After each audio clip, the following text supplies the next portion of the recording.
చాలా రోజుల తర్వాత నేనైతే ఇంట్లో హెన్నాని ప్రిపేర్ చేసుకున్నాను. మామూలుగా ఊర్లో ఉన్నప్పుడైతే నేచురల్ హెన్నా ఆకులుంటాయి కాబట్టి అలా పెట్టుకునేయొచ్చు నేచురల్‌గా.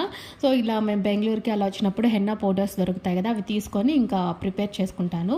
అందులో నేను నైటే బీట్రూటు అలా మిక్సీకి వేసుకొని ఆ జ్యూస్‌నంతా ఇంక దాంట్లో మిక్స్ చేసేసి కొంచెం సేపు అలా ఉంచేసాననమాట నైట్ అంతా. తర్వాత ఇంకా మార్నింగ్ లేచిన తర్వాత అందులో నేను పెరుగు యాడ్ చేసుకున్నాను. ఇంకా పెరుగుతో పాటు మనం లెమన్ ఇంకా ఎగ్ అలా యాడ్ చేసుకోవచ్చు. లెమన్ కూడా యాడ్ చేశాను. బట్ వీడియో క్లిప్ అయితే మిస్ అయింది. ఎగ్ అయితే యాడ్ చేయలేదు. సో, ఇంకా తర్వాత ఇంకా పాయలుగా తీసుకొని ఇంకా ముడిలాగా కట్టుకున్నాను. పర్ఫెక్ట్‌గా అయితే సరిపోయింది. కొంచెం తక్కువ వచ్చింది లాస్ట్‌లో. బట్ ముడిలాగా కరెక్ట్‌గా వచ్చింది. క్లిప్ పెట్టనవసరం లేదు. జస్ట్ అలా ముడిలాగా కట్టుకునేయొచ్చనమాట.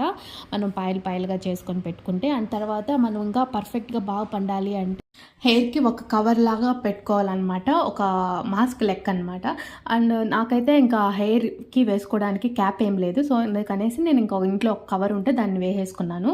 సో, వాష్ చేసిన తర్వాత నా హెయిర్ అయితే చాలా బాగా వచ్చిందనమాట రెడ్‌గా. అండ్ ఇంకా ఎగ్ అయితే అప్లై చేసుకొనింటే ఇంకా స్మూత్‌గా చాలా బాగొచ్చేది హెయిరు.